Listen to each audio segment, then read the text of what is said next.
Midnight had a way of making the city honest. From the narrow window of his office, Detective James watched the streets below shimmer under a thin veil of rain. Neon signs flickered, traffic lights changed for cars that never came, and somewhere in the distance, a siren wailed briefly before fading into silence. The city was quiet, but not asleep. It never truly slept. It only waited. James leaned back in his chair, the leather creaking beneath his weight, and glanced at the clock on the wall. 12:11 a.m. He rubbed his eyes, tired but restless, a familiar feeling that came with years of chasing other people's secrets. His desk was cluttered with case files, cold coffee cups, and photographs from crimes that refused to fade from memory. Just as he reached for his coat, thinking the night might end peacefully, the phone rang. The sharp sound cut through the room like shattered glass. James froze for a moment. Experience told him that calls at this hour never brought good news. He lifted the receiver slowly. "Detective James," he said. "Possible burglary reported," the dispatcher replied. "High priority, Victoria Mansion." James straightened immediately. The name carried weight. Money, influence, and more than a few rumors whispered in dark corners of the city. "Details?" he asked. "Priceless diamond necklace missing. Owner claims a break-in occurred within the last hour." James exhaled slowly. Wealth didn't prevent crime. It only changed its shape. "I'm on my way." He hung up and stood, pulling on his coat. The badge felt heavier than usual against his chest. As he switched off the desk lamp, the office fell into shadow, the silence swallowing the echoes of countless past cases. Outside, the rain had eased, but left the streets slick and reflective. James's car rolled through the city, tires hissing against wet asphalt. Streetlights cast long shadows, stretching and twisting as if trying to escape the night. He passed familiar corners, abandoned shops, quiet apartment blocks, a closed diner where he'd once solved a murder over burnt coffee. Each place carried a memory. Each memory sharpened his instincts. The closer he got to the mansion, the more the city changed. Narrow streets gave way to wide, immaculate roads lined with trimmed hedges and iron gates. Wealth created distance, distance from reality, distance from consequence. The Victoria Mansion emerged from the darkness like a silent fortress perched on a hill. Floodlights illuminated its stone walls, and police cars crowded the driveway, their red and blue lights flashing rhythmically against the rain-soaked pavement. James parked, stepped out, and took a moment to study the scene. Too many lights, too much order. It didn't feel like chaos. It felt rehearsed. He adjusted his coat and approached the entrance, nodding at officers stationed by the door. As he crossed the threshold, warm air and the faint scent of expensive perfume replaced the cold dampness of the night. Whatever had happened here, James knew one thing for certain. This was not going to be a simple theft. The interior of the Victoria Mansion felt warmer than Detective James expected, yet the warmth did little to ease the tension that clung to the air. Soft, yellow lights from crystal chandeliers reflected off marble floors, casting elegant patterns that seemed almost too perfect. Like a stage set waiting for its actors. James removed his coat slowly, his eyes already moving, cataloging details the way muscle memory had trained him to do. Wealth announced itself everywhere. Oil paintings in gilded frames, antique furniture polished to a mirror shine, thick carpets that muffled footsteps. Nothing was out of place. Nothing ever was in houses like this. Mrs. Victoria sat on a velvet couch near the center of the living room. She looked composed at first glance, but James noticed the tightness in her shoulders and the way her fingers clenched and unclenched around a white silk handkerchief. She wore a midnight blue robe, its fabric shimmering softly under the lights. "Mrs. Victoria," James said gently as he approached, "I'm Detective James. I understand this has been a very distressing night." She looked up at him, her eyes glassy but alert. "You have no idea," she replied. That necklace was everything. James sat across from her, careful not to invade her space. I need you to tell me exactly what happened. From the beginning. She took a deep breath, steadying herself. I retired to my bedroom at around 11, she began. I was tired. I remember locking the door, placing the necklace in its case, and going to bed. When I woke up, something felt wrong. What time was that? James asked. Just after midnight, I think, she said. I saw the jewelry case open. The necklace was gone. Her voice wavered slightly on the last word. James watched her face carefully.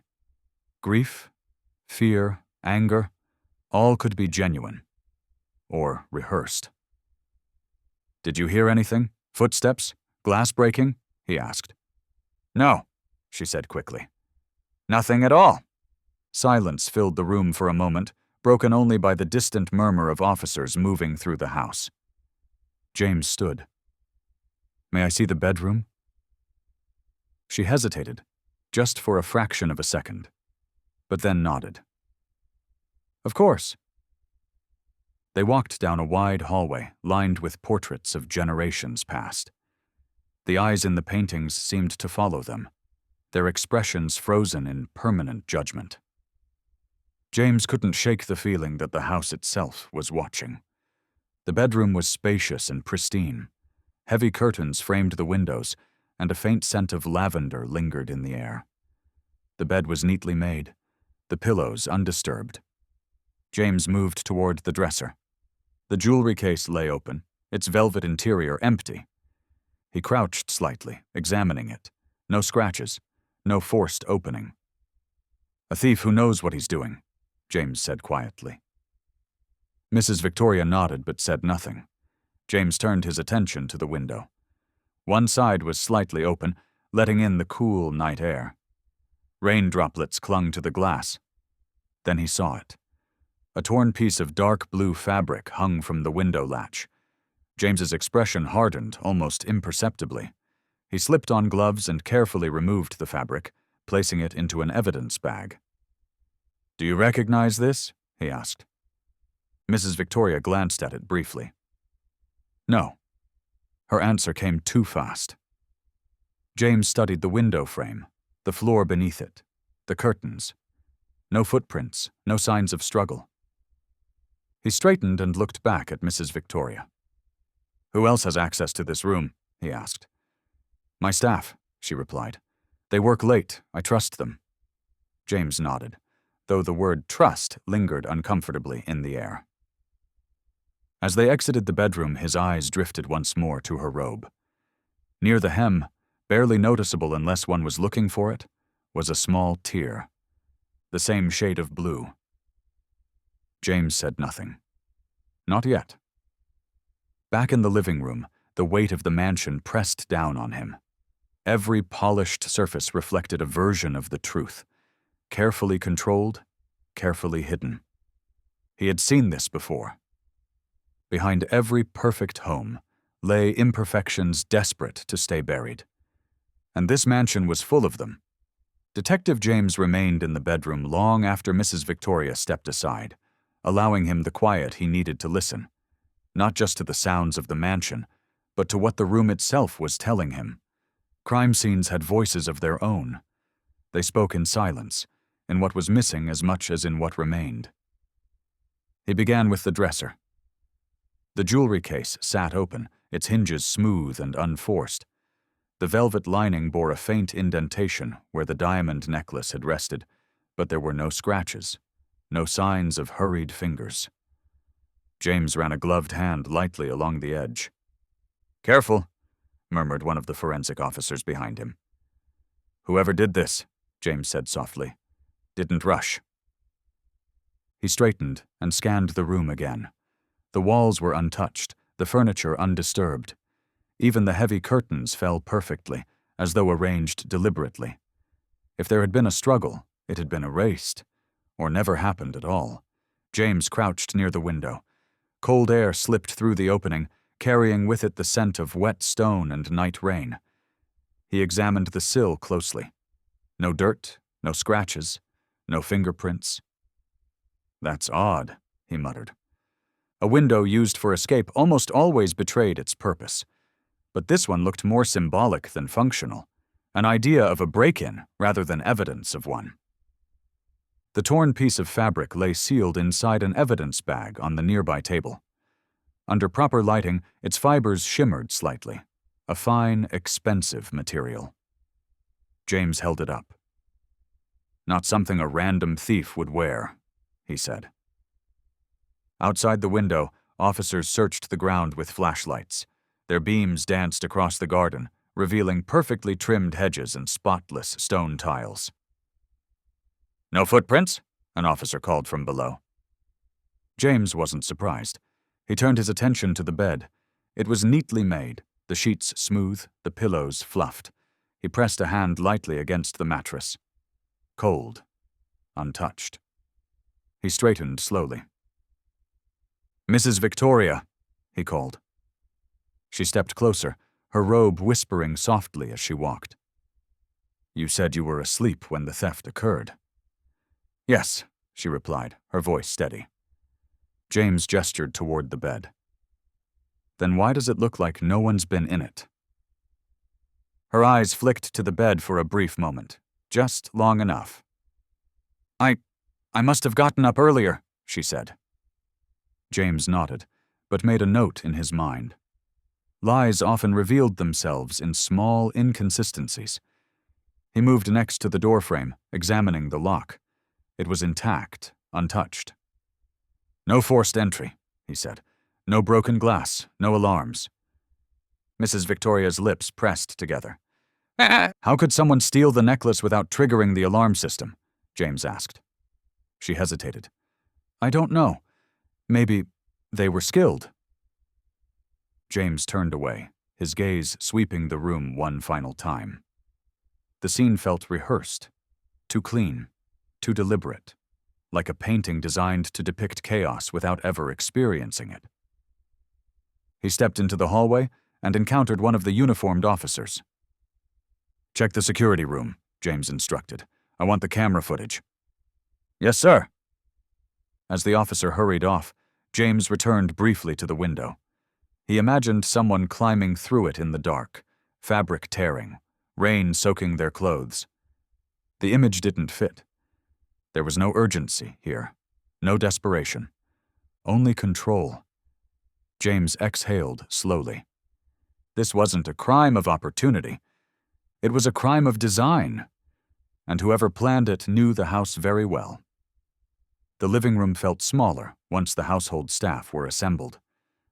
Though the space was grand, high ceilings, polished marble floors, and a chandelier that sparkled like frozen starlight, the air inside was thick with unease.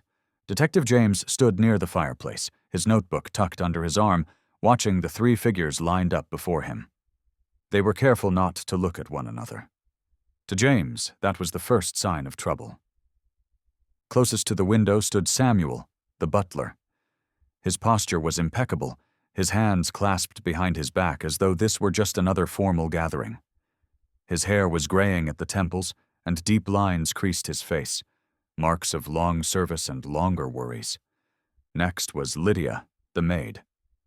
She kept her head lowered, fingers twisting nervously in the fabric of her apron. Her eyes darted occasionally toward the hallway, as though she hoped someone might rescue her from the moment.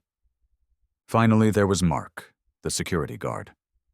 He stood stiffly, arms crossed, his jaw clenched.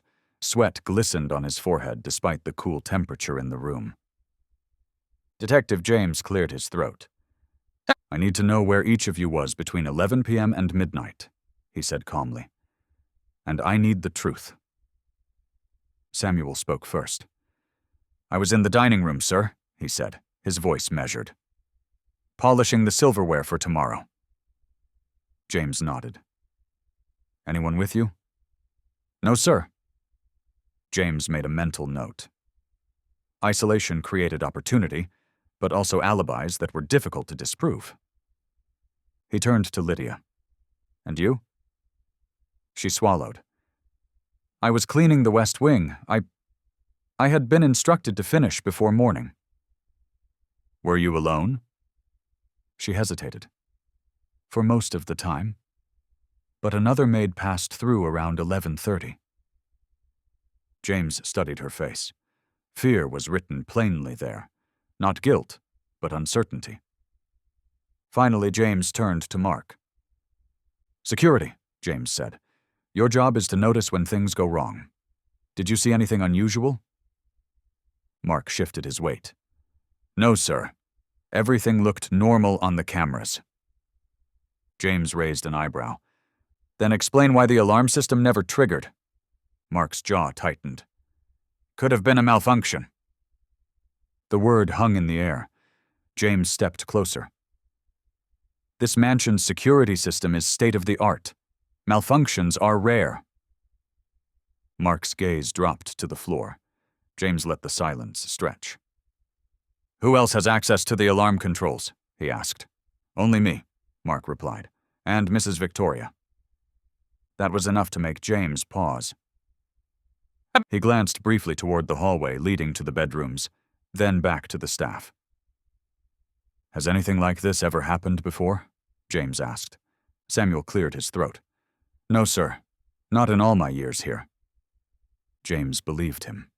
Samuel's loyalty felt genuine, but loyalty could crack under pressure.